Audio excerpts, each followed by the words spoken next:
abrir nuestras Biblias en la primera carta que Pablo le escribió a la iglesia de los tesalonicenses.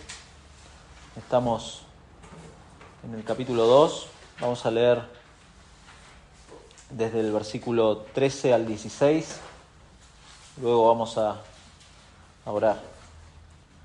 Primera Tesalonicenses, capítulo 2, versículo 13, dice: por lo cual también nosotros sin cesar damos gracias a Dios, de que cuando recibisteis la palabra de Dios que oísteis de nosotros, la recibisteis no como palabra de hombres, sino según es en verdad la palabra de Dios, la cual actúa en vosotros los creyentes, porque vosotros, hermanos, vinisteis a ser imitadores de las iglesias de Dios en Cristo Jesús que están en Judea, pues habéis padecido de los de vuestra propia nación las mismas cosas que ellas padecieron de los judíos, los cuales mataron al Señor Jesús y a sus propios profetas, y a nosotros nos expulsaron y no agradan a Dios y se oponen a todos los hombres, impidiéndonos hablar a los gentiles para que éstos se salven.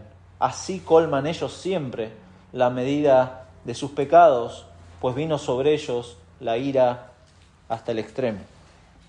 Nuestro Dios, muchas gracias de nuevo por permitirnos venir y presentarnos delante de ti y saber que tú estás aquí en medio nuestro, Señor, y rogamos, Padre, nos guíes en este tiempo a través de tu palabra, que ella hable a nuestros corazones, como oraba Nico recién, sea un instrumento poderoso en el corazón de tus hijos para santificarlos, pero también que si es tu voluntad, si está en tus planes, Señor, tú rompas aquellos corazones de piedra, Señor, y los conviertas a ti, para que te amen. Señor, es el deseo. Siempre que pensamos en el Evangelio, es el deseo nuestro que muchos lleguen al conocimiento de tu Hijo, de nuestro Señor Jesucristo. Señor, en cuyo nombre oramos. Amén. Amén. En las últimas décadas, o más de décadas, el cristianismo en general ha caído en una forma de ignorancia voluntaria, hay como un levantamiento en contra de lo intelectual, que ha logrado separar, y esto en muchos lugares, quizá alguno lo ha experimentado, han logrado separar lo que es la doctrina bíblica de lo que es el ministerio cristiano o lo que se hace en una iglesia local. Son dos cosas separadas y lo tratan así. No es que se haya desvalorizado la doctrina, pero sí se ha dejado a un lado. Usted le pregunta a alguien que se dice ser cristiano si cree en la doctrina bíblica o si respeta la doctrina bíblica, y le va a decir que sí. Le va a decir, sí, tenemos doctrina, la iglesia, el cristianismo tiene doctrina, pero en la práctica lo han dejado a un lado y se ha dado lugar a un evangelio liviano, un evangelio terapéutico, un evangelio que es tolerable al oído de esta generación de cristal que no soporta nada que tenga que ver con la doctrina. No toleran la doctrina. Por eso separan, como decíamos, la doctrina de lo que es el ministerio cristiano, lo que se hace en una iglesia. Pero es algo que no se puede, obviamente, sustentar desde ningún punto de vista bíblico. De hecho, hay un autor, Gresham Machen, que escribió un libro que se llama Cristianismo y Liberalismo. Y usa y llama a esta forma de pensamiento la hostilidad moderna a la llamada doctrina. La hostilidad moderna, hay como un enojo de los que se consideran cristianos, incluso no solo de los incrédulos, sino del cristianismo. Aquellos que supuestamente leen la Biblia y aquellos que dicen creer en la Biblia rechazan todo lo que tenga que ver con doctrina. El mundo, obviamente, se resiste a la palabra de Dios, pero lamentablemente muchos que se creen cristianos resisten a la palabra de Dios. Y es un error, por eso Han crecido diferentes movimientos o ministerios basados en actividades, basados en su papel social, influenciados por corrientes de pensamiento de este mundo. Han surgido un montón de cosas, pero lamentablemente con una creciente ignorancia de las verdades bíblicas que ha llevado obviamente en paralelo a un sinnúmero de falsos conversos, de personas que no son realmente creyentes genuinos, pero que están dentro de las iglesias. Personas engañadas por años, sin transformación de vida. Es terrible. Una tremenda, y discúlpenme la palabra, una tremenda toxicidad de las cosas que creen, porque creen cosas que no son bíblicas. Y es tremendo.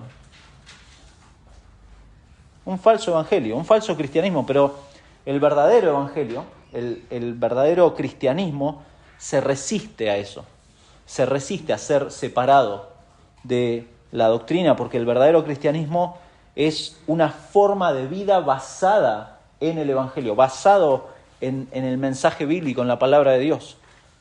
Por eso Pablo expresa esa convicción cuando le dice a Timoteo que tenga cuidado de sí mismo y de la doctrina. Ahí en 1 Timoteo 4:16, ten cuidado de ti mismo y de la doctrina. Le está hablando de su vida que está en unión con la doctrina. No puede ir separado. Entonces uno tiene que tener cuidado, tengo que tener cuidado de mi vida y de la doctrina. Todos tenemos que tener ese cuidado. ¿Qué pasaría si la iglesia abandonara la sana doctrina? ¿Lo ha pensado alguna vez? ¿Qué pasaría si definitivamente el cristianismo abandonara la sana doctrina? ¿Sobre qué base uno puede refutar a un falso maestro? ¿Sobre qué base? ¿Sobre qué base puedo refutar una falsa enseñanza? ¿Sobre qué base puedo ayudar a un hermano a corregir alguna forma de pensar que no es bíblica? ¿Sobre qué base si no tengo doctrina, si no tengo a la palabra de Dios? ¿Cómo un creyente puede discernir lo falso de lo verdadero y aferrarse a la verdad de Dios si no conoce la verdad de Dios? ¿Cómo usted y yo, mi hermano, podemos distinguir el bien y el mal si la palabra de Dios, la doctrina, está siendo dejada a un lado? ¿Cómo podría confrontar y corregir el pecado si no entiendo bíblicamente lo que es el pecado? ¿Se da cuenta? Es como que nos movemos en arenas movedizas. De ahí la importancia de la doctrina, lo fundamental que es este medio de gracia que nos ha dado el Señor, su revelación especial, su palabra. De ahí la importancia y la responsabilidad del predicador al predicar, pero también de cada cristiano, de profundizar, de considerar la Escritura como lo que es, la palabra de Dios.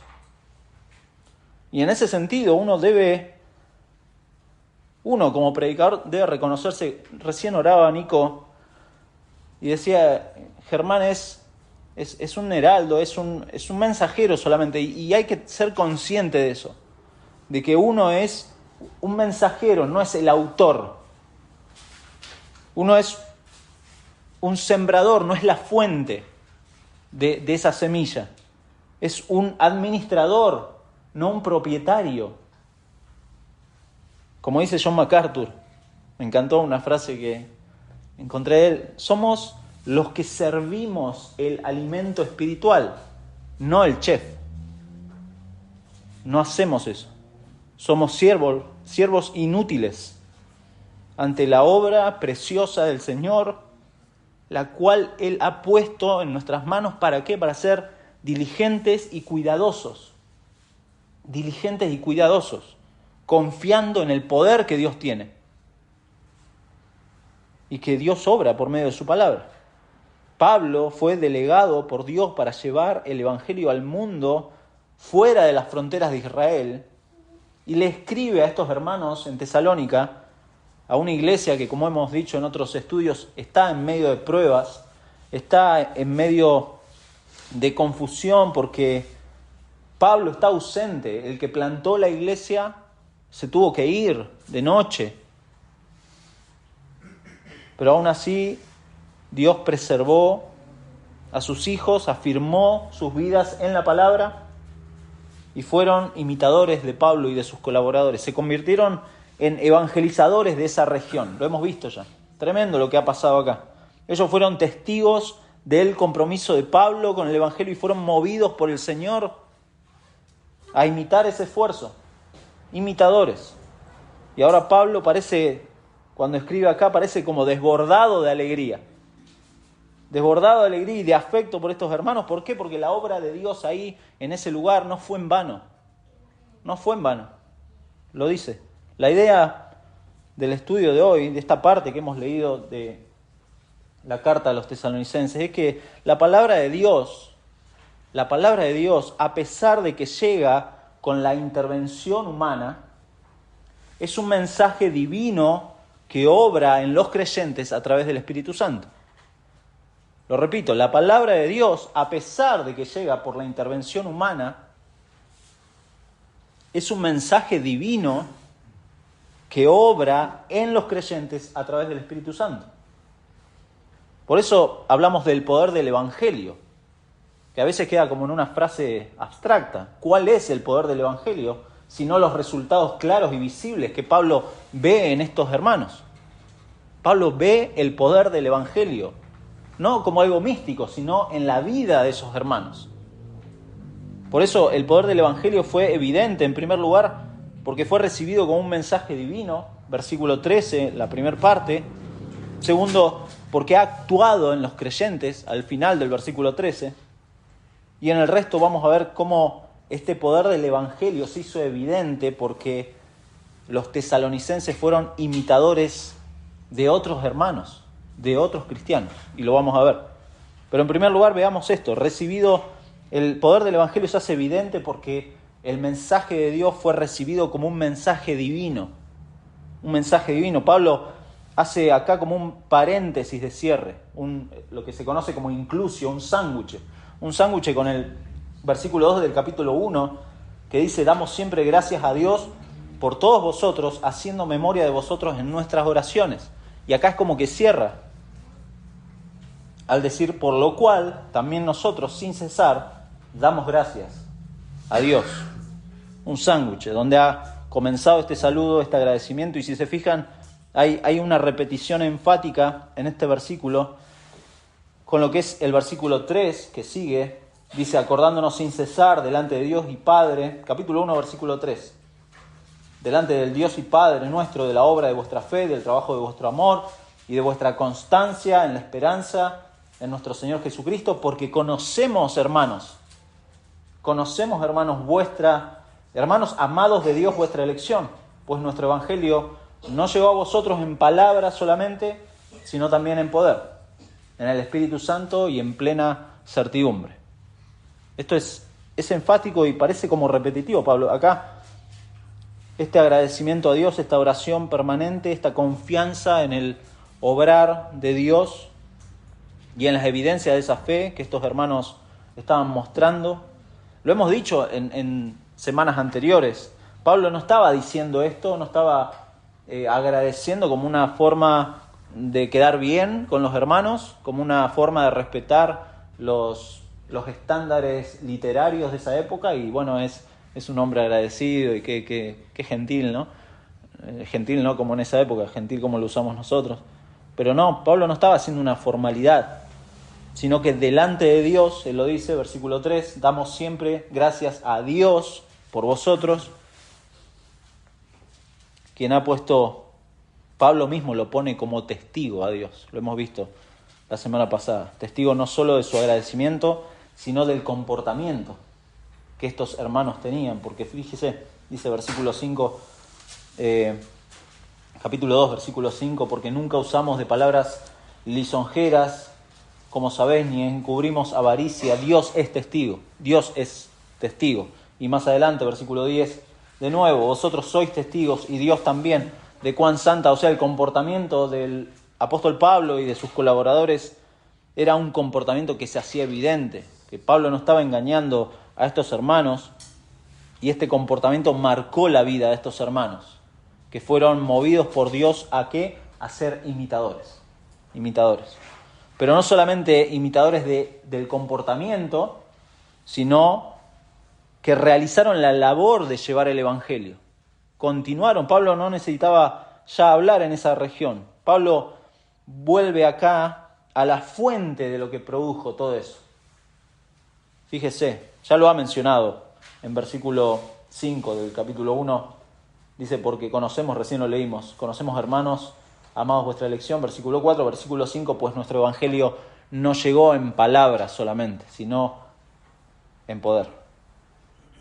En poder, estos hermanos recibieron objetivamente un mensaje en particular. En este caso el Evangelio, en palabras audibles, pero bajo la supervisión de Dios. Estos hermanos escucharon el Evangelio. Cuando nosotros leemos en versículo 13, por lo cual también nosotros sin cesar damos gracias a Dios de que cuando recibisteis la palabra de Dios que oísteis de nosotros, literalmente uno tendría que leer palabra oída de nosotros y enviada por Dios. La palabra ha sido enviada por Dios, oída por medios humanos, pero ha sido enviada por Dios. En Tesalónica, particularmente en esta ciudad que, como dijimos, se consideraba como la segunda Roma, había muchos filósofos que discutían públicamente, que enseñaban cualquier cosa en cada esquina, pero estos hermanos escucharon el Evangelio mientras Dios estaba obrando de manera sobrenatural en la vida de ellos. Esta gente escuchó el Evangelio, escuchó este mensaje enviado por Dios para que fuera recibido por estas personas como lo que es la palabra de Dios. Impresionante lo que pasa acá. La NBI traduce ese versículo, dice, así que no dejamos de dar gracias a Dios porque al oír ustedes la palabra de Dios que les predicamos, la aceptaron no como palabra humana, sino como lo que realmente es, la palabra de Dios, la cual actúa en ustedes los creyentes. Y ese por qué que nosotros leemos en versículo 13, sin cesar damos gracias a Dios de que cuando recibisteis la palabra de Dios, y en la NBI traducen el por qué, porque al oír ustedes la palabra de Dios, y esa conjunción chiquitita es muy clave en esta parte. ¿Por qué? Porque parece insignificante, pero habla de la causa de todo este agradecimiento de Pablo. Una conjunción. Me encantó poder ver eso, una pequeña palabra. Dios estaba obrando sobrenaturalmente en estas personas cuando estaban escuchando el Evangelio. Dios hace así las cosas. En forma práctica, para nosotros, nos encontramos de nuevo con esta tensión del Evangelio, ¿se da cuenta? La tensión del Evangelio. Porque si Dios es quien obra y actúa de esta forma, uno se puede llegar a preguntar, entonces, ¿para qué predico? ¿Para qué predico el Evangelio? ¿Para qué esforzarse o para qué quedar en ridículo a la hora de predicar el Evangelio? ¿Para qué, Germán, dedicás tiempo al estudio si Dios finalmente va a obrar? ¿Para qué? Bueno, porque el Señor lo manda. Y punto. Dios manda a que prediquemos el Evangelio. Dios manda no solamente a todos los que predican o se dedican a predicar, manda a todos a ser diligentes en esto, a ser buenos ejemplos en el esfuerzo, a dedicar la vida al Evangelio. La vida al Evangelio. Y ser de bendición a mi hermano para que otros, lo vimos el domingo pasado, para que otros maduren en la fe. Por eso dijimos, la palabra de Dios, a pesar de que llega por intervención humana, es un mensaje divino que obra en los creyentes a través del Espíritu Santo. Cuando Dios obra arrepentimiento y fe en una persona, eso conlleva darle convicción de lo que tiene, que lo que tiene en sus manos no es solamente, usted en sus manos no tiene un libro, no tiene un libro, no tiene una Biblia. No, Germán, ¿cómo? Sí, en la tapa dice Santa Biblia. No, tiene la palabra de Dios. La palabra, eso es lo que es la palabra de Dios. Por eso cuando decimos, lea la Biblia, hermano, o profundice en la Biblia, no estamos diciendo, agarre un libro o agarre una Biblia solamente. No, está tomando en sus manos la palabra de Dios. No vamos a hacer una serpiente de bronce, ¿no? No vamos a idolatrar un libro, pero el contenido de eso, estamos hablando de que es el consejo de Dios para cada creyente. Es la palabra de Dios que dice, en segundo lugar, actúa en los creyentes. El final del versículo 13. La Nueva Biblia de las Américas dice, la cual también hace su obra en ustedes, los que creen. Su obra en ustedes. Y se puede traducir que actúa, que obra, que realiza algo, que produce algo, que es eficaz en lo que hace. Es eficaz. Estas son algunas de las posibles traducciones. La mayoría, tanto en español como en inglés, usa el contexto y habla del accionar y el obrar de la palabra. Como tiene su origen en Dios mismo, como dijimos, y por lo tanto es un mensaje que viene de Dios, la acción eficaz de la palabra es justamente porque proviene de Dios. Entonces, esta palabra de Dios hay que considerarla con seriedad y con cuidado. Tiene mucho valor, no como nuestras palabras. Había un senador romano, Cayo Tito, que en un discurso al Senado romano dijo esta famosa frase que nosotros la hemos usado o la recordamos: las palabras se las lleva el viento, lo escrito queda. Así dijo Cayo Tito al Senado romano. Y sin duda, obviamente, es aplicable a nuestras palabras. Las palabras se las lleva el viento. Muchas de las cosas que decimos y que no se alinean a las verdades bíblicas son solo palabras que se las lleva el viento. Nada más. No tienen poder.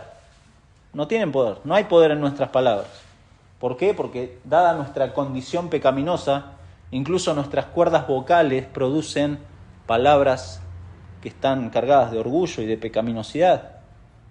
Algunos hablan del pasado, y lo he escuchado. Bueno, en mi trabajo lo veo, pues atiendo gente muy mayor, muy antigua, y que siempre es orgullosa de su pasado. No, y te dicen, no, antes la palabra tenía valor. Y siempre me llama la atención eso. ¿Qué era? ¿Cómo era eso? ¿Cómo funcionaba eso? ¿Por qué? Porque me parece que hay como una exageración en eso. Realmente ese orgullo de hablar del pasado, en donde supuestamente la palabra tenía valor, en donde alguien decía algo y era como algo sagrado, se cumplía. Pero tanto en el pasado como hoy, la palabra humana ha actuado en forma pecaminosa. Siempre ha habido estafas, siempre ha habido engaños, siempre ha habido contratos rotos, siempre ha habido pactos matrimoniales rotos.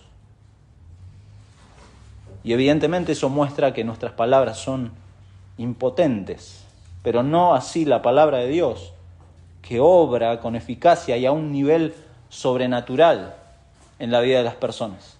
La palabra de Dios tiene lo necesario, mi hermano, para la salvación, tiene lo necesario para la santificación, tiene lo necesario para la madurez, para aconsejar, para edificar, para dar esperanza, para dar crecimiento espiritual.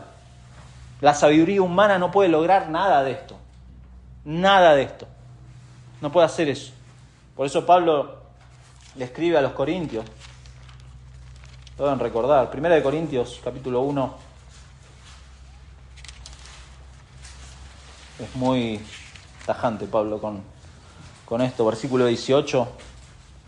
Luego de hablar de que el Señor no los envió a bautizar, sino a predicar el Evangelio. Y él aclara, porque la palabra de la cruz es locura a los que se pierden, pero a los que se salvan, esto es a nosotros, es poder de Dios. Pues está escrito, destruiré la sabiduría de los sabios y desecharé el entendimiento de los entendidos. Ahí está la palabra humana. ¿Dónde está el sabio? ¿Dónde está el escriba? ¿Dónde está el disputador de este siglo? ¿No ha enloquecido Dios la sabiduría de este mundo? Pues ya que en la sabiduría de Dios el mundo no conoció a Dios, mediante la sabiduría agradó a Dios salvar a los creyentes por la locura de la predicación.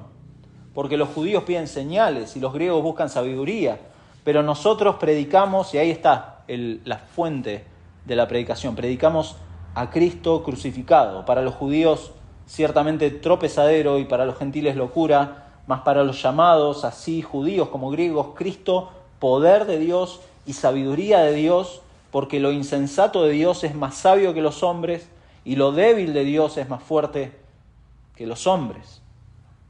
Ahí está la palabra de Dios, y los hermanos en Tesalónica tomaron lo que escucharon como lo que realmente es la palabra de Dios para sus vidas.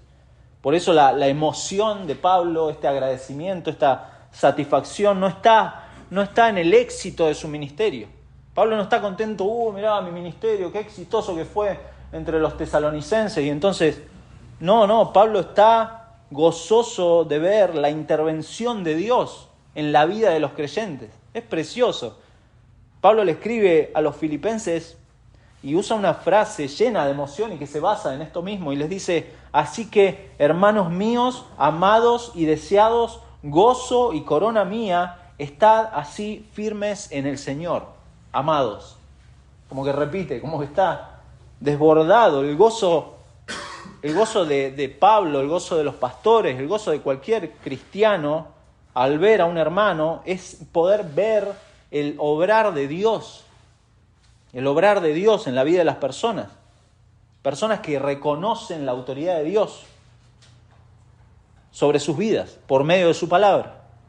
Esa es la verdadera alegría. Por eso el Evangelio, mi hermano, no son charlas filosóficas, no son charlas motivacionales, sino que es el mensaje a través del cual el Señor transforma las vidas. Y ese es el motivo de agradecimiento de Pablo. No es el éxito de que se llene una iglesia, no, es ver cómo Dios obra realmente en la vida de las personas. Es tremendo. Dijimos, la palabra de Dios, a pesar de que llega por intervención humana, es un mensaje divino que obra en los creyentes a través del Espíritu Santo. Vimos en primer lugar cómo estos hermanos recibieron entonces el Evangelio como un mensaje divino, que sin duda este es, podríamos decir, parte del llamado eficaz que Dios hace en el corazón de las personas, dándoles arrepentimiento y fe para creer justamente en la autoridad de las Escrituras. Un incrédulo no cree en la autoridad de las Escrituras. Por eso Dios tiene que obrar primero y darle arrepentimiento y fe para que crea en esa autoridad de la palabra de Dios. Una autoridad que no queda en la teoría, sino, como vimos en segundo lugar, actúa en estos hermanos. Actúa en estos hermanos y en todos los creyentes. El hecho de que Dios el Espíritu haga morada en el creyente, ahora sí lo capacita. Ahora sí está capacitado para obedecer, para crecer en madurez. Esa es la forma en que actúa en los creyentes. En los tesalonicenses fue evidente, fíjese, capítulo 1, versículo 6.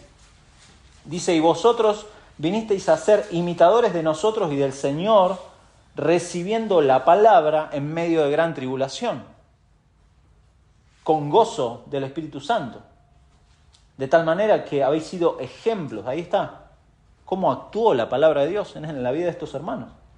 Habéis sido ejemplos a todos los de Macedonia y de Acaya que han creído. Y otra evidencia, porque partiendo de vosotros ha sido divulgada la palabra del Señor, no solo en Macedonia y Acaya, sino que también en todo lugar vuestra fe en Dios se ha extendido, de modo que nosotros no tenemos necesidad de hablar nada.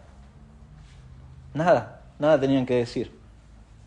Entonces, por último encabezado, tenemos esto, que el poder del Evangelio es evidente en la forma en que los llevó a ser imitadores a estos hermanos, siendo imitadores de otros cristianos fieles.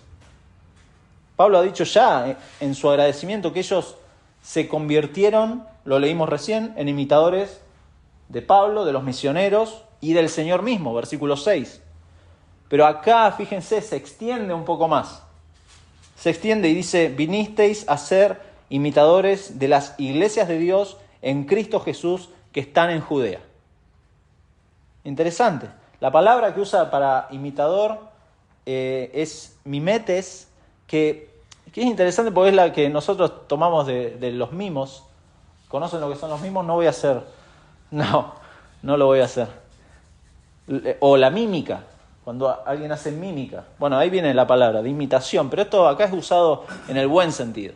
En el buen sentido. Estos hermanos están copiando fielmente el carácter y el comportamiento de otros hermanos, en el temor del Señor. Obedecen a su palabra y están imitando la fidelidad de estos hermanos. No está mal mirar la vida. Seguramente a algunos les gusta leer biografías de cristianos. Bueno, es muy bueno. No para copiar exactamente, pero sí para ver los principios y el carácter de estos hermanos y decir, son cosas buenas para imitar. Son cosas buenas. Uno escucha de un hermano que quizá ora en determinado horario o determinado tiempo, o lee la palabra de determinada forma, y uno copia, imita cosas, y no está mal. No está mal. ¿Por qué? Pues lo hace delante del Señor y con el fin de crecer en el Señor y obedecer su palabra. Acá Pablo les dice, vinisteis a ser. Cuando Dios obró eficazmente en estos hermanos, en este proceso de santificación, los llevó a seguir este patrón de persecución que acá experimentaron los creyentes en Judea. Y Pablo usa esta expresión, iglesias de Dios. Interesante, porque tanto acá como en 2 de Tesalonicenses, capítulo 2, ahí a vuelta de página, versículo 4. 2 de Tesalonicenses 1, 4. Versículo 3 podemos leer, porque es de nuevo este agradecimiento. Debemos siempre dar gracias a Dios por vosotros, hermanos, como es digno, por cuanto vuestra fe va creciendo.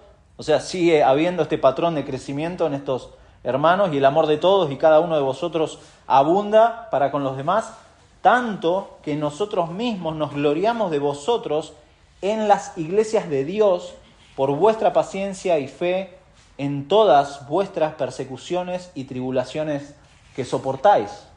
Entonces, tanto acá como en este versículo 4 de 2 de Tesalonicenses 1, está conectado esta frase, iglesias de Dios, a la persecución. ¿Para qué? Para enfatizar que la idea de que perseguir a la iglesia es resistir a Dios mismo. Y lo vamos a ver ahora.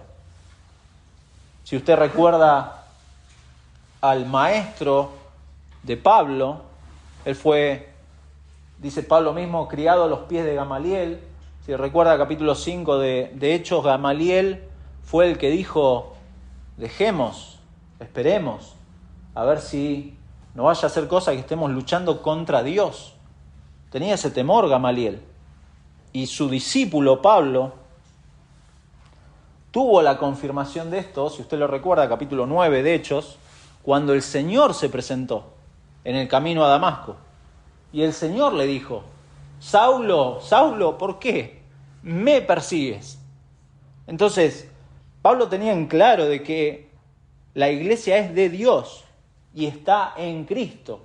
No es una frase así nomás, no es una frase, de nuevo, una formalidad que usa Pablo acá, mencionar las iglesias de Dios en Cristo Jesús. No, está diciendo, la iglesia es de Dios y está en Cristo. Muy importante, no son frases para pasarlas así nomás. Muy importante. La iglesia es del Señor y el Señor se identifica con la iglesia. Y esta imitación de los hermanos habla de sufrir en manos de su propio pueblo. Así como en Judea hubo personas que rechazaron y eventualmente persiguieron el Evangelio, también en Tesalónica pasa lo mismo. También pasa lo mismo. Por eso esto es como, si recuerdan 1 de Pedro 4, Pedro les dice, esto no debería sorprenderlo.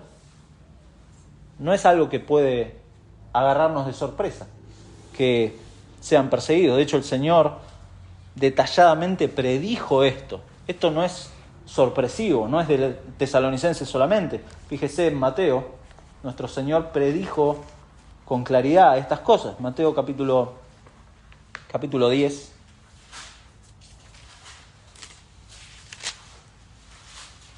Capítulo 10, versículo 16. le dice a sus discípulos: he aquí, yo os envío como a ovejas en medio de lobos. Sed pues prudentes como serpientes y sencillos como palomas, y guardaos de los hombres, porque os entregarán a los concilios, y en sus sinagogas os azotarán, y aun ante gobernadores y reyes seréis llevados por causa de mí para testimonio a ellos y a los gentiles. Mas cuando os entreguen, no os preocupéis por cómo o qué hablaréis, porque en aquella hora os será dado lo que habéis de hablar, el mensaje enviado por Dios. Porque no sois vosotros los que habláis, sino el Espíritu de vuestro Padre que habla en vosotros.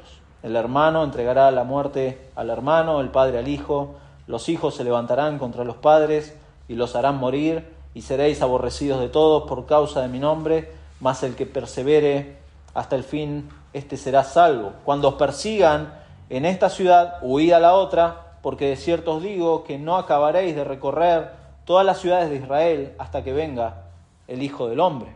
El discípulo no es más que su maestro, ni el siervo más que su señor. Bástale al discípulo ser como su maestro, la imitación, y al siervo como su señor. Si al padre de familia llamaron Belcebú, ¿cuánto más a los de su casa? El Señor Jesucristo predijo esto. Entonces, no debería sorprender a estos hermanos en Tesalónica, a los hermanos en Judea, a nosotros en la actualidad no nos debería sorprender de que se pongan en contra nuestra, de que nos persigan. Es lo esperable. La idea de Pablo es ir de menor a mayor. Fíjese, si la gente del pacto, si los judíos que conocían las Escrituras actuaron de esta manera con quienes abrazaban el Evangelio, ¿qué pueden esperar de los gentiles? Exactamente lo mismo, o peor. Y fíjese, hay una referencia, versículo 14 al final, cuando dice las mismas cosas que padecieron de los judíos. Y parecería que esta palabra de los judíos, al final del versículo 14, lo catapulta a Pablo, para empezar con otro tono a escribir con cierta dureza acerca del rechazo de la palabra de Dios, del impedimento del trabajo de los santos y finalmente del castigo de los judíos que se oponen al Evangelio. Es un hecho histórico y documentado que el pueblo de Israel rechazó el mensaje de Dios, mató a sus profetas y llegó al colmo de su rebelión al matar al Mesías. Nuestro Señor, de nuevo, resumió claramente esta actitud de los judíos hacia los mensajeros de Dios. Si no se fueron de Mateo, lo tienen ahí cerca, Mateo capítulo 23, versículo 29. Hay una acusación. Desde el 23.1 el Señor acusa a escribas, a fariseos, a los religiosos, pero en versículo 29 dice: ay de vosotros, escribas y fariseos, hipócritas, porque edificáis los sepulcros de los profetas y adornáis los monumentos, de los justos, y decís: si hubiésemos vivido en los días de nuestros padres, no hubiéramos sido sus cómplices en la sangre de los profetas. Así que dais testimonio contra vosotros mismos de que sois hijos de aquellos que mataron a los profetas.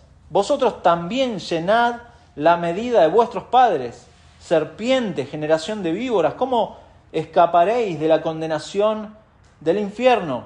Por tanto, he aquí yo os envío profetas y sabios y escribas, y de ellos a unos mataréis y crucificaréis, a otros azotaréis en vuestras sinagogas, y perseguiréis de ciudad en ciudad, para que venga sobre vosotros toda la sangre justa que se ha derramado sobre la tierra, desde la sangre de Abel el justo hasta la sangre de Zacarías, hijo de Berequías, a quien matasteis entre el templo y el altar. De cierto os digo que esto vendrá sobre esta generación. El Señor Jesús está acá acusando directamente de esto que describe Pablo. Describe el odio del judío hacia el Evangelio. Pablo dirige ese argumento a lo que va a mencionar en el versículo 15, los cuales mataron al Señor Jesús y a sus propios profetas, y a nosotros nos expulsaron y no agradan a Dios y se oponen a todos los hombres. Acá hay un evento histórico concreto. Pablo, antes de su conversión, hay mucha ironía en la vida de Pablo, ¿no? Antes de su conversión, Pablo estuvo encargado de esto, de perseguir, de encarcelar, de matar a los cristianos. Y esta es la gran ironía, que esa persecución en la que Pablo participó, llevó a los creyentes a expandir el evangelio a otras regiones, y luego a los gentiles, y luego a Tesalónica. Pablo estuvo involucrado, y luego Pablo mismo vivió el riesgo de los judíos, y en contraste con versículo 4 del capítulo 2, que dice, sino que según fuimos aprobados por Dios, para que se nos confiase el evangelio, así hablamos, no como para agradar a los hombres, sino a Dios que prueba nuestros corazones. Y acá está el contraste. Estos judíos no agradan a Dios. No agradan a Dios. Pablo está contrastando la obra de Dios con el accionar de los judíos y de aquellos gentiles que se oponen al evangelio entre estos hermanos. Y dice, mataron al Señor, mataron a sus profetas, expulsaron a los apóstoles y se van a encargar también de los cristianos de la iglesia primitiva. Esta gente cree que sirve a Dios, pero desagradan a Dios. Se oponen a todos en el sentido de que no quieren que nadie escuche el evangelio. ¿Se da cuenta? Desde temprano, si usted lee, hágalo en su casa, lea todo Hechos 4. En Hechos 4 va a ver los dictámenes oficiales para que los cristianos no hablaran de este Jesús. Pero el Señor obró en la vida de estos hermanos, los libró de esta persecución. No, fíjese en Hechos capítulo 4, le voy a ahorrar de leer algunos versículos, pero después léalo en su casa si tiene el tiempo. Capítulo 4, versículo 23 dice, y puestos en libertad, Pedro y Juan habían estado arrestados y puestos en libertad, vinieron a los suyos, contaron todo lo que los principales sacerdotes y los ancianos les habían dicho, y ellos, habiéndolo oído, alzaron unánimes la voz a Dios y dijeron, soberano Señor, tú eres el Dios que hiciste el cielo y la tierra, el mar y todo lo que en ellos hay, que por boca de David tu siervo dijiste, ¿por qué se amotinan las gentes y los pueblos piensan cosas vanas? Se reunieron los reyes de la tierra y los príncipes se juntaron en uno contra el Señor y contra su Cristo, porque verdaderamente se unieron en esta ciudad contra tu santo Hijo Jesús, a quien ungiste Herodes y Poncio Pilato con los gentiles y el pueblo de Israel. Se repite el patrón. Para hacer cuanto tu mano y tu consejo habían antes determinado que sucediera, la providencia del Señor, su soberanía. Y ahora, Señor, mira sus amenazas y concede a tus siervos que con todo de nuevo hablen tu palabra. Esa es la oración de los hermanos hacia Dios. Este rechazo hacia el evangelio, tanto de los judíos como de los gentiles, que se oponen finalmente, y lo dice ahí versículo 16, finalmente los va a conducir a la ira final de Dios, esta oposición. Versículo 16, impidiéndonos hablar a los gentiles para que estos se salven, así colman ellos siempre la medida de sus pecados, pues vino sobre ellos la ira hasta el extremo. Hasta el extremo. ¿Cuánto pecado? Es una pregunta de observación.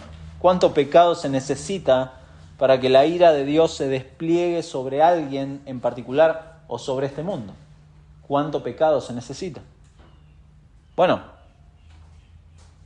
a causa de esta pregunta muchos especulan y dicen, bueno, no, la ira de Dios todavía. Y muchos especulan, muchos juegan, muchos se burlan o creen burlarse de Dios, amontonan pecado, no se arrepienten, viven como si Dios no existiera. ¿Cuánto pecado se necesita? Bueno, estrictamente hablando, bíblicamente hablando, según las Escrituras, solamente uno es suficiente para merecer la condenación de Dios. solamente un pecado. Por lo tanto, la ira de Dios está sobre la cabeza de cada ser humano, sin importar la cantidad de pecado o el grado de pecado. Sobre cada ser humano descansa y está latente la ira de Dios, pero también la misma Biblia habla de la paciencia de Dios y cómo Dios mismo limita su ira, cómo muestra su gracia para los que Él ha elegido. ¿Para qué? Para que escuchen y sean salvos. La ira de Dios está detenida en este momento. Pablo escribe como si ya hubiera ocurrido. Vino sobre ellos la ira de Dios hasta el extremo. Como que ya vino. Aquellos judíos tenían todos los prerequisitos para la condenación. Ya estaba. ¿Por qué? Porque habían rechazado al Mesías, lo habían crucificado, estaban persiguiendo a los apóstoles. Entonces ya cubrían todo. Eso está diciendo Pablo. Estaban impidiendo que el mensaje no fuera llevado a otros lugares, los gentiles de Tesalónica lo mismo, y así todo aquel que se mantiene en esta postura, en su orgullo, en su rebelión, Dios finalmente va a extender su ira hasta el extremo. ¿Y qué es esta frase? Esta frase habla de una expresión total de su ira, que va a ser desplegada en el fin de la historia. Finalmente, Dios va a desplegar su ira contra sus enemigos. Todo aquel, escuche bien, todo aquel que se mantiene en incredulidad en esta situación está bajo la ira de Dios. A diferencia de los creyentes, tanto en Judea como en Tesalónica, que por medio del Evangelio sí fueron transformados. Ellos sí fueron transformados. Por eso dijimos, la palabra de Dios, a pesar de que llega por la intervención humana, es un mensaje divino que obra en los creyentes a través del Espíritu Santo. Y a eso podemos agregarle que el rechazo de este mensaje divino, el rechazo de Cristo, va a ser motivo suficiente para que Dios despliegue su ira en los incrédulos. Por eso muchas veces lo hemos dicho, el infierno va a estar lleno de personas, no por los pecados que han cometido, sino por haber rechazado el Evangelio, por haber rechazado a Cristo. Obviamente, su corazón los lleva a vivir en pecado y a practicar el pecado, pero esencialmente el rechazo del Evangelio, el rechazo de Cristo es algo fundamental. Estos hermanos en Tesalónica entonces estaban imitando así a las iglesias de Judea en esta persecución, y a pesar de las dificultades, el obrar de Dios en estos hermanos fue evidente. Algunas preguntas solamente para ir cerrando, pensando en el contexto de estos hermanos, pensando en el poder del Evangelio que obró en la vida de estos hermanos. Debería movernos a pensar, o por lo menos esta pregunta que me surgió mientras iba leyendo el pasaje es: ¿cómo es mi deseo? O sea, no cómo es mi fidelidad al Señor, que siempre es fallida, pero sí el deseo. O sea, ¿cómo está mi corazón a este deseo de ser fiel a Dios en estas cosas? ¿Es un deseo genuino? ¿Es un deseo real en mi vida? El querer imitar al Señor, en querer obedecer al Señor en su palabra. ¿Cómo está mi deseo de vivir el Evangelio? No estoy hablando de los resultados, de que finalmente sea completamente fiel, porque creo que nadie cumple esa medida, y por eso nuestra necesidad de la cruz, nuestra necesidad del Evangelio diariamente. Pero el deseo, ¿cómo están mis afectos realmente delante de Dios? Esta seguridad y esta confianza en el hecho de que Dios obra en los corazones y en nosotros, ¿qué produce? Esta seguridad muchas veces puede darnos esta confianza falsa y confundirnos, porque si uno es creyente, esta confianza muchas veces lleva al extremo de no hacer nada en nuestras vidas o en la vida de otros. Confundimos eso, confundimos la seguridad en Dios, la confianza en Dios, la obra de Dios que es completa, amén, gloria a Dios por eso, pero muchas veces caemos en ese extremo de no hacer nada en nuestra vida y en la vida de otros. Y estos hermanos de Tesalónica no los vemos actuando así. Estos estuvieron dispuestos a ser discipulados en primer lugar por Pablo, pero también a discipular a otros. ¿De qué forma Dios está obrando en mi vida? Y mi hermano, ore al Señor. Ore al Señor para que cada vez que lea su palabra, le dé esa convicción de que en sus manos no tiene, como dijimos antes, no tiene un libro, tiene la Biblia, pero más que eso tiene el consejo de Dios para su santificación y para la formación de Cristo en su vida. Estos hermanos de Tesalónica consideraron que lo que Pablo les estaba hablando no era solamente palabras de Pablo, era la palabra de Dios, y eso transformó sus vidas. Usted tiene el consejo de Dios en sus manos, el medio para transformar su vida. ¿Se da cuenta de lo importante que es entonces considerar la palabra, considerar el congregarnos para leer la palabra, el considerar orar juntos para que también nuestras oraciones estén guiadas por la palabra? Eso si uno es creyente, pero si uno no es creyente, bueno, mi amigo, acá de vuelta la gracia de Dios lo ha traído de nuevo a este punto. El único medio provisto por Dios para acercarse a Él es Jesucristo mismo. Entonces, para recibir perdón de pecados, para recibir esta vida eterna que Él da, solamente el incrédulo lo va a encontrar por medio de Cristo. Porque, a ver, no se engañe, si usted no es creyente, su vida no agrada a Dios. Para nada. Desde ningún punto de vista, no le busquemos la vuelta. La vida del incrédulo no agrada en absoluto a Dios. Dios está desagradado con la gente que le rechaza. No por un pecado en particular, como dijimos, sino porque rechaza a Cristo, rechaza al Señor y se ha establecido como Señor de su vida. Entonces, si usted se mantiene en esa postura, sepa que la ira de Dios está sobre su vida. Pídale al Señor, como muchas veces cantamos, que destruya el duro suelo que hay en usted, que transforme su corazón, que le muestre a Cristo. No deje pasar esta nueva oportunidad de la gracia de Dios en su vida. La cruz del Calvario, la cena del Señor que